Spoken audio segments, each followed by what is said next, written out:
Hello, this is Lee back once again for another video, and here I have the second half of my review of WWE2k17. There we go. Well, now, I got a couple of dislikes on my last video. I was kind of surprised. I didn't think anyone was actually watching, but thanks for your support, I guess. I can only assume the people who downvoted my video were upset because of my exposing them of boosting in the game. I'm just joking. Anyway, whatever. I'm just doing this for fun, but, here is my, Gamefly disc that came in the mail for 2k17. Now, of course, this is the Xbox 360 version, so this information here is completely irrelevant. As you might have guessed, and I was not, surprised coming in. The greatest strength of 2k17, excuse me, little Freudian slip there. The greatest strength is that it's pretty much the same game as we've played before in 2k16. WWE2k16, that is for the Xbox 360 and for the PS3 as well. They're pretty much the same game. But its greatest downfall is also that it's the same game. Now, ever since 2k15 came out, in 2014, there's been kind of this divide between the fans, on the next-gen systems, the PS4 and the Xbox One, and the Xbox 360 and PS3 systems, the previous gen, last gen, old gen, whatever you want to call it. There was a big hullabaloo in the fan base because, they kept dropping the price of the Xbox One slightly, and, there were rumors that Xbox Live was going to go offline for Xbox 360 in 2016. Didn't happen. And then there were rumors it was going to happen in 2017. But this is all just fan speculation. People are eager to move on to the new console, but if that's what they want to do, fine. I run into people all the time that, they say how great the Xbox One and the PS4 are, and yet they're still playing games on the old consoles. Who knows why? But the WWE games, ever since 15, have diverged. The next-gen versions are a completely new game. Other than the name and the roster and maybe some of the, manual and music stylings, they're completely different. The next-gen consoles have focused on, trying to create a simulation. And, some fans of the older games, such as myself, don't find that as interesting. I'm not interested in a very long, drawn-out, match. The type of thing you'd only see, as the main event on a pay-per-view, as every single match. I like the idea of a, arcade fighting game, which is really what WWE has been. I mean, yes, you can have these 15-minute Iron Man matches. You can have elimination chambers that go on for quite a while, but if somebody's good, they can just kind of finish off their opponent and move on to the next match. You don't have to have, a 30-minute match to have fun. And plus, if your internet connection is not good that night, you might not get to finish your game anyway. But anyway, the next gen has focused on that, simulation style, trying to have very long, detailed matches, and they've slowed down all the gameplay, they've slowed down the animations, and at first, 2K15 on the next gen consoles was heavily criticized because of the fact that it was missing so many features that had just been in the previous game. On the last gen consoles, 2K14, which, was kind of the game that I started with the online play. It was quite fun. Anyway, ever since then, they've been adding features. So, by the time we get to 2K17 on the next-gen consoles, you're starting to hear, features that are actually good. You can interrupt, supposedly, they're doing these promo cutscenes. You can interrupt the person. You can interrupt the person's entrance and attack them. You have things like that, and, you can finally do custom entrance videos again, something you couldn't do, you haven't been able to do since 13. And they've added back in a lot of the things that were removed in 15. So I think the next-gen games, from the sound of it, because I don't play them, have greatly improved. But nevertheless, I still prefer to stay with, these old games. And even though you have the backwards compatibility on some of these new, consoles, that much ballyhooed, backwards compatibility They keep adding Xbox 360 games you can play on the Xbox One. But the WWE series is not among them, because they only want you to be able to play the new, version made specifically for it. Now, I will give the next-gen versions, credit that they have improved with features, and certainly the graphics are better. Of course, the characters all look a little waxy and kind of strange, kind of mannequin-like, but nevertheless, they are, higher quality in terms of technology than the old generation. But all of that aside, I mean, the advertisements, for the game always focus on the next gen. I don't care about that at all in these reviews. I'm talking about the Xbox 360 version. And really, if you've played 2K16, you know exactly what to expect. It's the same game. Basic wrestling game. Go back to my old reviews about 14 and 15. Read up on those. Now, pretty much, I would say from 14 to 15, there were very few changes in terms of gameplay, especially that one would experience online. There were a lot of negative changes, I felt. The fact that they limited community creations. They made it so that each person could only upload 10 things, I'm sorry, upload 5 things and download 10 things.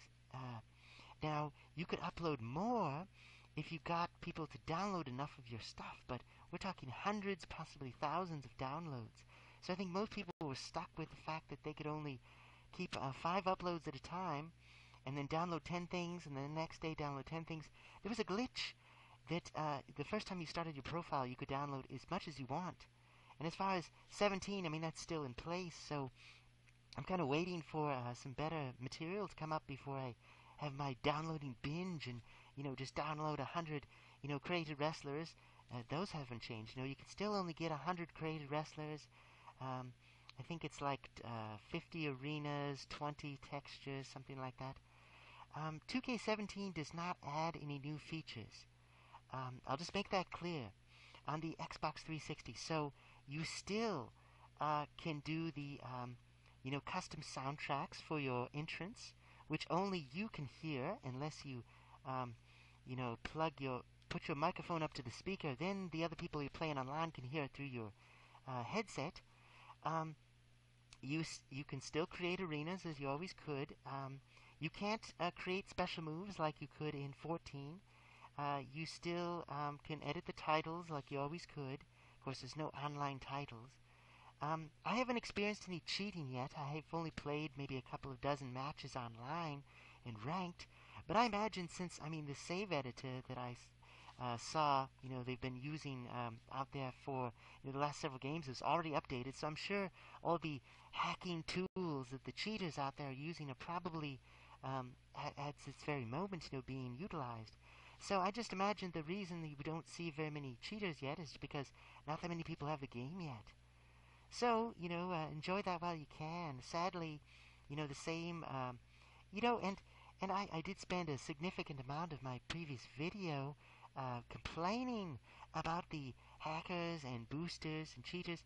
Maybe that turned a few people off, but, I think it's important just to emphasize the fact that, yes, I do blame those, people for trolling the game, and deliberately trying to ruin it, and brag to their friends that they, ruined the game, which would be true of any video out there.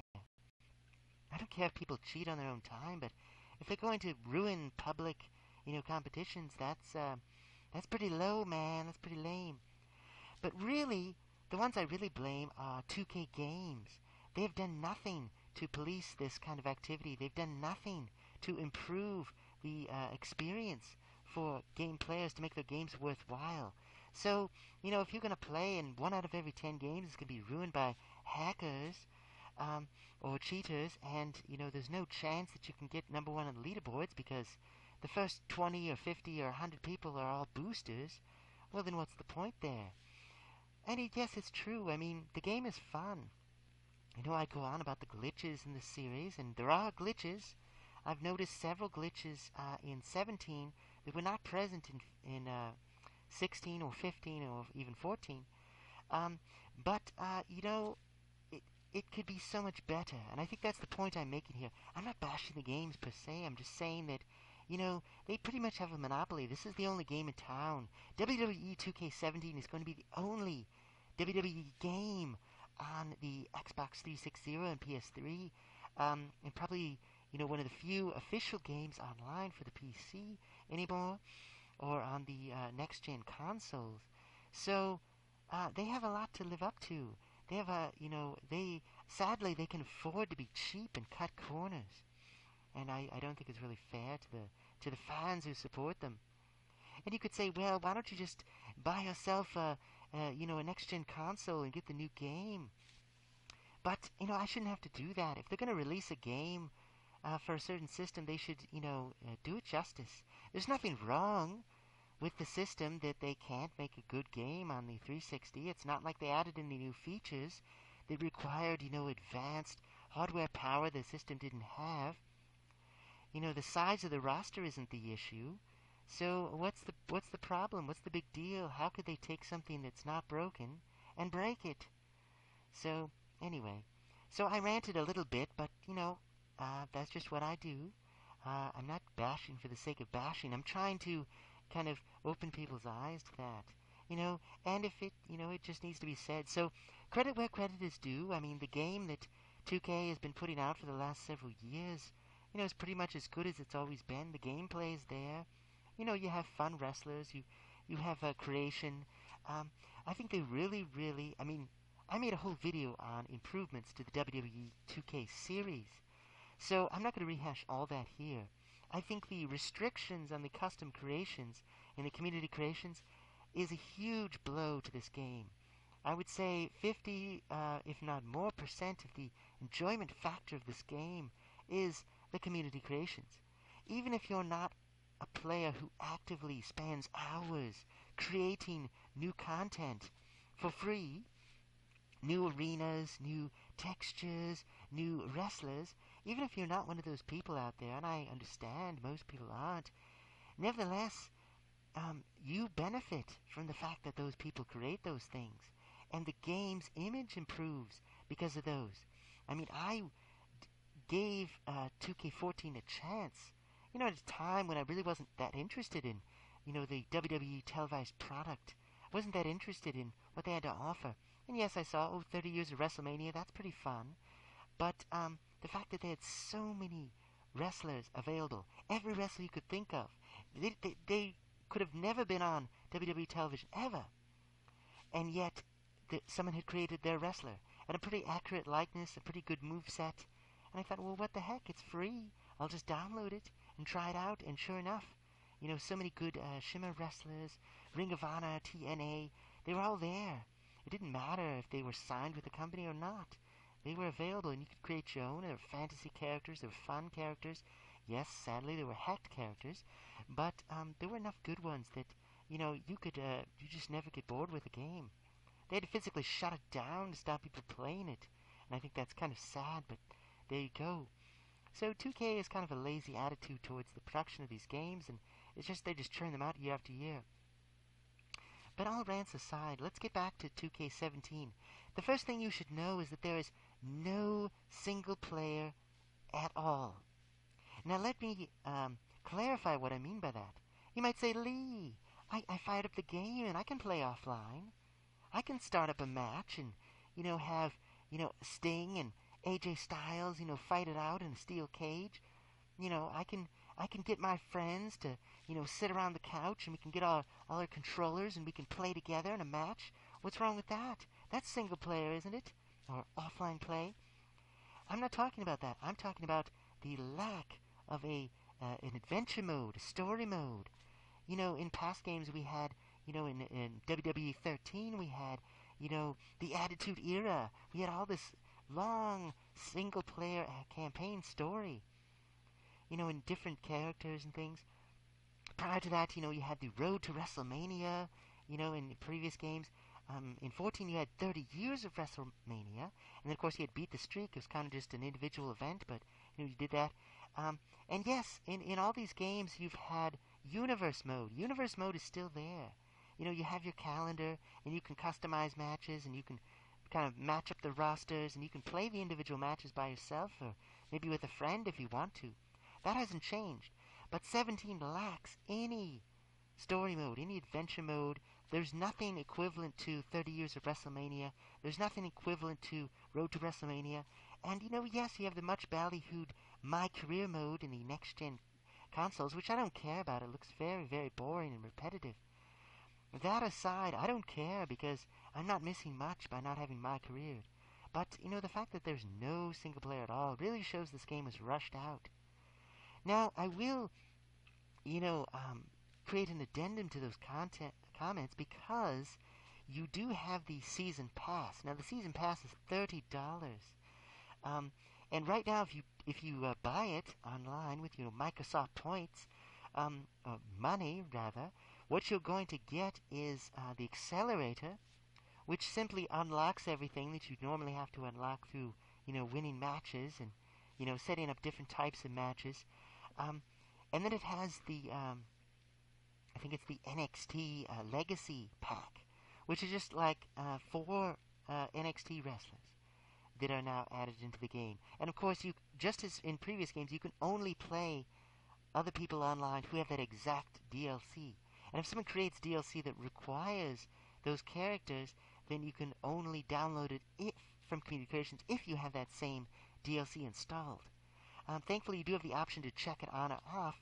So once you get some DLC, you're going to have to turn it off to get the vast majority of matches when you play out ranked or player match. So you have the NXT and the accelerator, and that's it.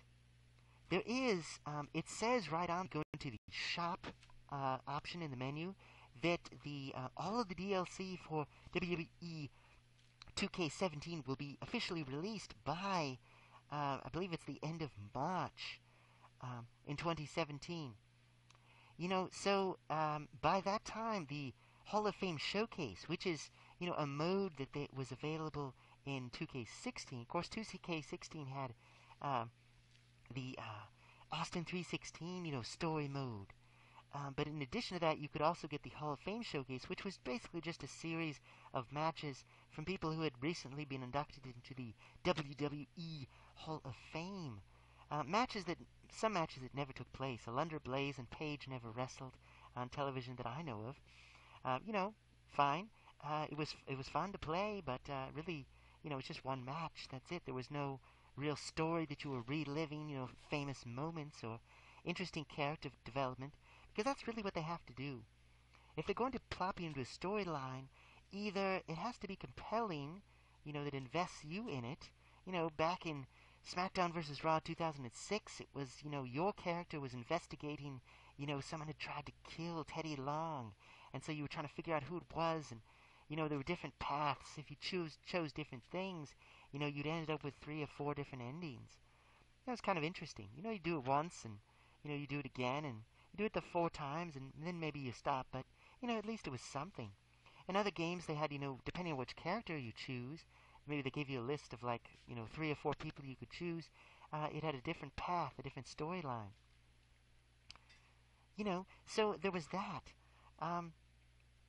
So either, draw the character in, the person into the character, or the other way to do it is to play on nostalgia. Take, famous matches that people remember, like, Hulk Hogan going up against The Rock at WrestleMania, and just recreate that so that people who enjoyed that match, can play it and, have fun, reminiscing of those classic matches. And something too, these old games, when they highlighted, famous matches like that, Ricky Steamboat, against the Macho Man Randy Savage, that type of thing. Those matches, let's say you're a wrestling fan who hasn't actually watched them, before, but you see this match and you're like, wow, this is a really great match. I wonder what it was like, when it came out. And you can go onto the WWE Network, or you can go online and just watch it. So that can help fans get into wrestling. I must say I missed a lot of, WWE programming from my, younger years into the time when I kind of got back into professional wrestling, as a fan.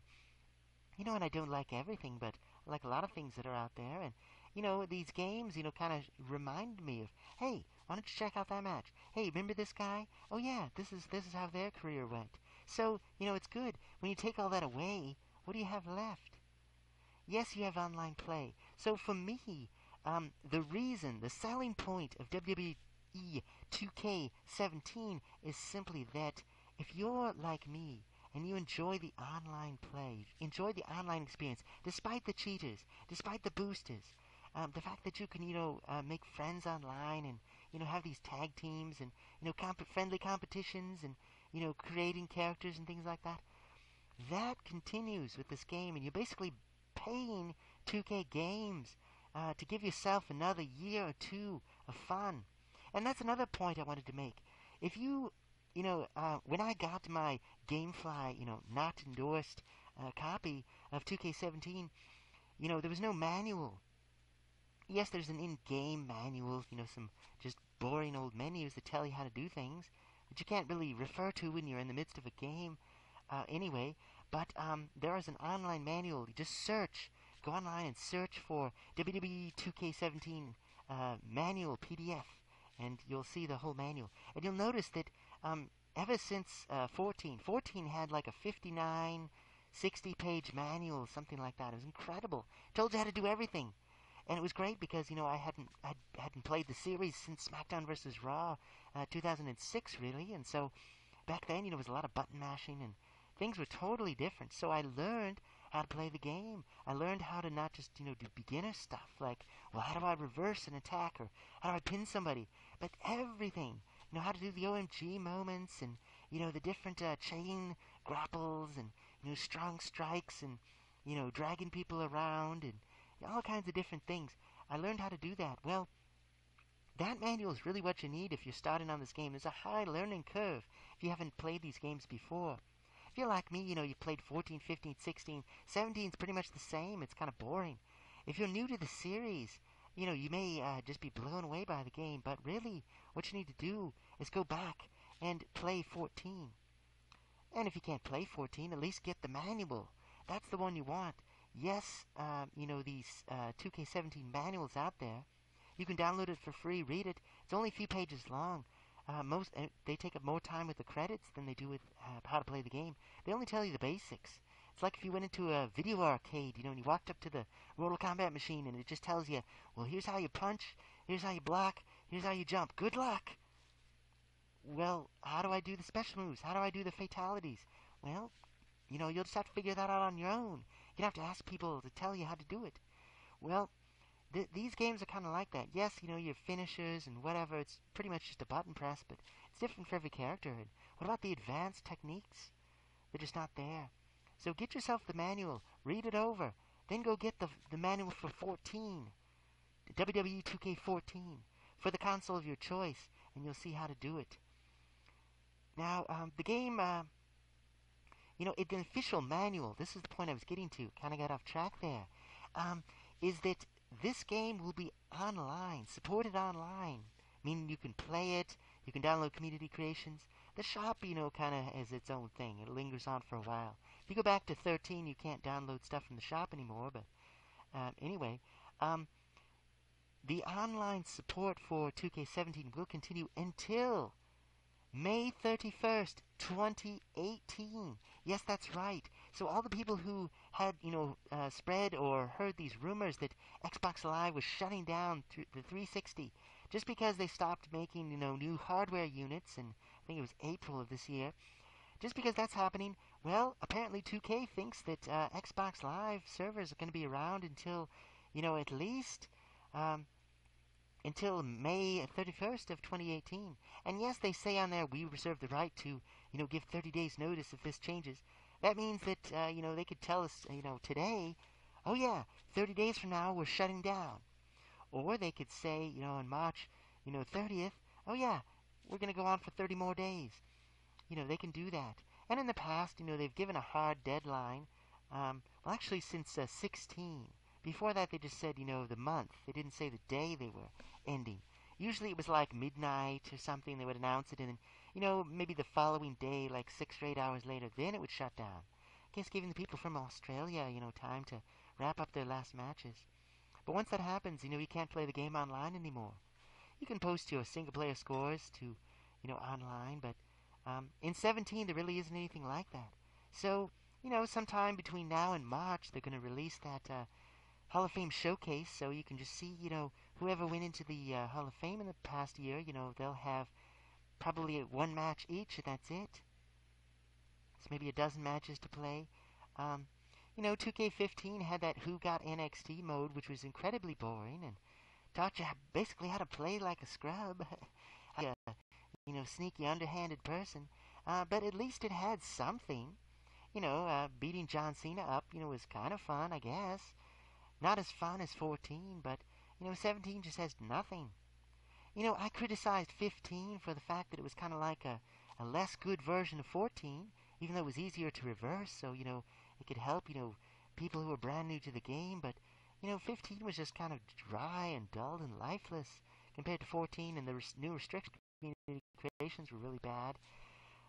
And yet, with the DLC, 15 had the most extensive single player of all that I've seen. Because, yes, you had the boring Who Got NXT, and, you had the Hustle, Loyalty, Respect, community, or WWE Showcase. But the DLC, you had the Hall of Pain, you had the Path of the Warrior, you had the Best Friends, Bitter Enemies thing. So, or was that part of the... I don't know. But overall, 15 had a huge array of single-player offline adventures you could do. And I didn't download most of them until, the game was basically shut down, because I got it for multiplayer. Honestly, I just got 15 so I could play my friends. Well, that's the reason I'm going to get 17 probably when the price goes down, just so I can keep playing. Because 16 is really where it's at for now, because 14 and 15 are totally offline. And once 16 goes offline, what choice will I have for a WWE game with my friends online is to play 2K17. So, if you're wondering, should I get this game? Here's what I would say. Go to your local store. Go to your bargain bin. Do they have 2K16 for like 15 or $10? Well, just buy it. And you could play it till the end of May in 2017, for free. With your Xbox Live Gold subscription, of course. You can download a whole bunch of stuff. Make sure you get in there in the community creations your first time. Fill up a whole flash drive with community creations that you've downloaded. Download as much as you possibly can. And then just enjoy that game. Play the single player. Enjoy yourself. And when it goes offline, if you really like it, go get 17. And you'll have probably a year at that point. And, the game will be cheap. It'll probably be like $20. Or, you could run out and get it now for 60 and spend another 30 on the season pass and wait for the DLC to be released. Meanwhile, turning off the DLC so that you can actually play matches online, because 99% of the community doesn't have the season pass. Or maybe they have, individual parts of the DLC and they don't have the part you have, and so the matches are incompatible.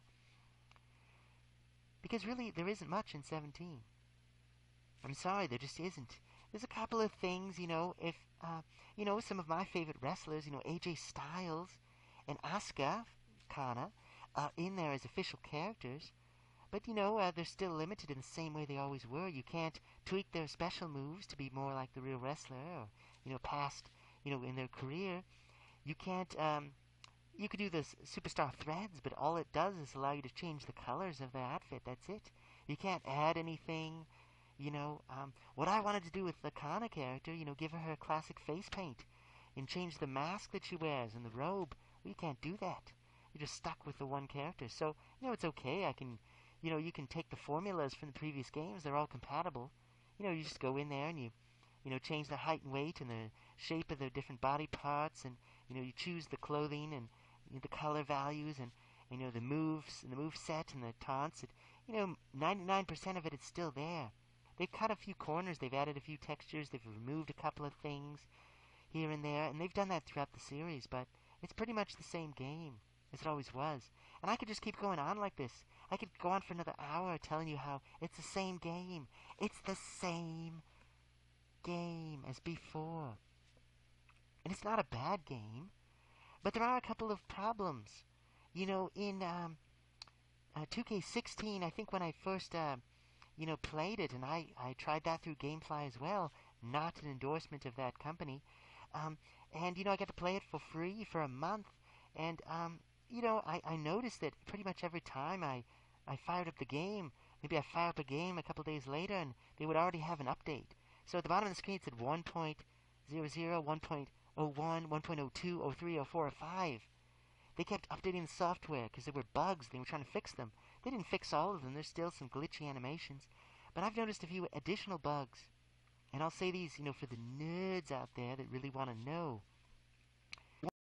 One of them is that, I like to play backstage brawls. And so, I kind of get used to that style of gameplay. But, every now and then I'll run into the ring and play a standard wrestling match one-on-one.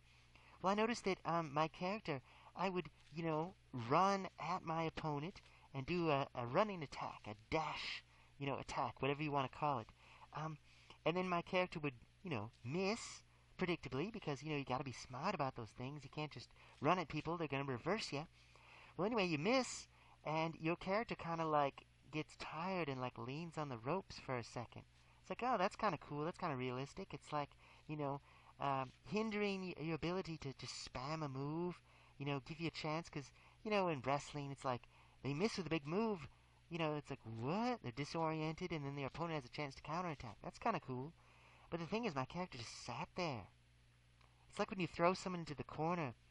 In previous games, I noticed that was kind of a problem, an exploit, because you could toss them into the corner, and they just sit there dazed for ages. That was a real problem because people in steel cages, you just whip your opponent into the corner and just climb out of the cage. You don't get any points, but, it was like an easy way to win. And they kind of changed it so they could get up a little faster, but it's just silly. So my character is kind of sitting there on the ropes. And in fact, you saw this in the part 1 of this video. This happened to my character, and the character just sat there. I couldn't get out of it. They were just sitting there. They're stuck. And the computer, doesn't know what to do, so it just kind of paces back and forth, and the match never ends. You have to quit. Now, I don't know if this happens in an online match, does the other human player have the ability to kind of hit you out of it? Or can they just kind of, wait? And they could just, taunt and taunt and taunt and build up 3 finishers and then hit you and do it. But either way, it's a glitch. It needs to be fixed. Another thing I notice, I see this in backstage brawls, if you defeat someone with a submission hold, sometimes, the animation will get goofed up, so your character will be here, your opponent's right here, and then they you start grappling them, and they'll, shift over to here. And so you're just kind of, grabbing the air, and this person's floating next to you going, oh, they're just constricting my body.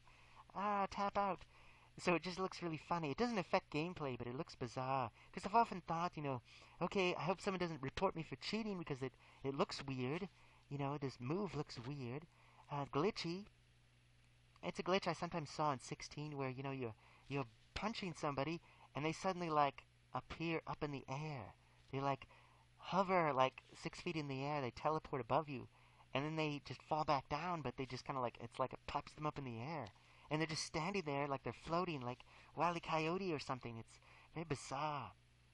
So, those things seem to still be there and they haven't been fixed. So, that's kind of disappointing. There's a couple of little flares in the menu screens. They added this fog so you can kind of see things better. Whatever. The music, I don't care about the music. You get bored with those same 20 songs anyway, and so, you shut them off, and, the commentary gets boring. A lot of the features, just to allay anyone's questions. If anyone wonders, and by now it's the same game, everything is the same as the past incarnations. So 14, 15, 16, 17, all the same in terms of gameplay. And I would say it's more similar to 16 than it is the others. So, you attack the same way, pins are the same, submissions, special move signatures. One thing, though, and this may be just something that I overlooked, but I always thought that, in a backstage brawl, they call them environmental finishes. So, you throw your opponent against, a wall, or, their body is draped over a box or a trunk of a car or something, and then you have a chance to attack them, of course. It was super hard to defeat in 14 and 15, and they made it a little easier to reverse, a little more fair. Couldn't spam it, but if you have a finisher stored, basically it's like an instant win. You do like a move on him, like you throw him through the glass or something, and but most of the moves, this has been true for I think ever since the beginning, is that you do the finisher, and they're basically defeated. But sometimes they don't. It doesn't go to the victory screen right away. And it's odd that the Backstage Brawl has a victory screen. All the other modes, the victory screen, you can only see it in offline play. Your character just kind of pumps the fist, and then that's it. Instead of going to the little cutscene where it shows, you doing whatever, posing, and your opponent kind of writhing there. Well, it doesn't go to that screen right away, so you have an opportunity to attack them again. And I've actually used this myself in several matches. I don't consider cheating because there's a very important thing. You can attack them again to do more damage, but they have an opportunity to fight back. So let's say you do the environmental finisher. Instead of just standing there for a second and then you win, you attack them some more. You heal it up and you attack them after the bell. Of course, it's a brawl. Who cares? Let's say they reverse your attack. They're going to be alive for a few more seconds. They could do a finisher on you and win. They could put you in a submission hold and tap you out. I've never seen like a draw match where it's an actual draw like that, but it is possible for them to win. So, kind of interesting that that's still there, that's still in the game. I don't mind it that much, but, the thing is, though, when you have that environmental finisher, that's a finisher, right? You use it, no more finisher. But I've noticed if you use the environmental finisher, you still have an F by your character, meaning you still have a finisher. So that's kind of an interesting thing. If that's always been the case, I guess I just missed it. I've played so many matches, but I must have missed it. That means that you have another finisher, so you could do an environmental finisher and then quickly do another finisher to them, just for extra fun, I guess. So maybe they didn't change it because they thought, well, you're a dead man walking as soon as you get that environmental finisher. But shouldn't they take it away at that point? Because the other person has a chance to defeat you, but now they've given an advantage to that person because they do the environmental finisher, and then to make sure there's no chance of the other person winning, they could quickly do a regular finisher. And possibly get a few more points. Let's say you hadn't done much in the match. Because, the fact is, you could run away, you could taunt, get yourself a finisher, whip him into the corner, into a box, do an environmental finisher, stand back, and you've won. You only hit him one time. Well, twice, I guess. One to whip him into the box, another to punch him in the gut or whatever and pose over them. But let's say, you want to still get the points. Do that and then do your finisher. And that's probably all you're going to get, but you might be able to tap them out as well and still get the points. So I think it gives that person an advantage. The other person, let's say, oh, you're going to try to beat me up some more after you win, huh? Well, you're stupid. I'm going to reverse you and beat you. And that's actually happened to me. I've been fooled. I've been hoodwinked, bamboozled by players who took advantage of the fact that I was being cocky and beat me, even after I technically would have won. Well, now that's not going to be the case anymore. Whoever gets that environmental finisher in has, another chance to beat them. So, I don't know if that was an oversight or what, but there you go. But those are very minor things. I haven't played the game extensively online outside of Backstage Brawl to really know, other slight changes. I mean, there was a lot of moves that were not impossible, but extremely hard to reverse, extremely hard to block, very cheap. And that was true in several of the games. And, a lot of people, they got so good, they were just like, well, I'm going to decide not to do those moves because I know they're cheap, and they just wouldn't tell people about it. Because most of the cheap people would just, cheat anyway. But I'm getting into my rant on cheaters once again. And I told myself I wasn't going to do it this time. So, long story short, 2K17, good enough game, but not as good as 16 because of the extra glitches, which I hope they fix. The fact that the DLC isn't all out yet, so you don't have a single-player campaign mode that's free. You have fewer players, you have fewer creations at this time.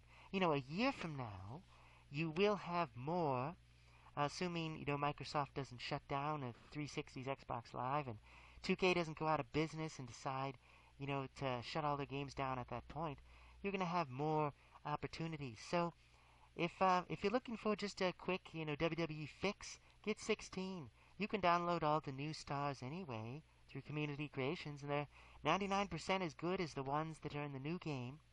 Really, when you get an official character, yes, you have Asuka. She has got a few tassels on her outfit, that you can't simulate except with textures otherwise.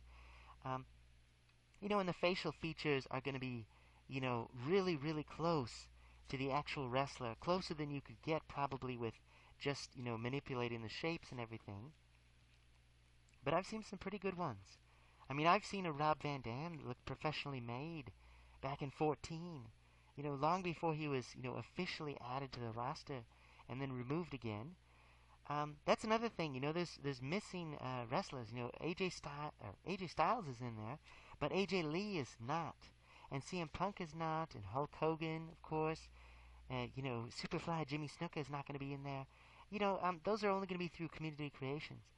And, you may choose not to play as those wrestlers, but other people maybe want to try them out. And so, anyway, 2K17, I would say not as good as 16, not as good as 15, not as good as 14, not as good as 13. I would say it's probably the worst of the 2K series thus far, the worst of the WWE games in many years, but not terrible, because it's sort of like if you're an old school Star Wars fan and you're watching the special edition, you go, I don't like how they added the CGI, I don't like how they changed this or that, but it's pretty much the same movie. Most of the movie is how I remember it and enjoy it.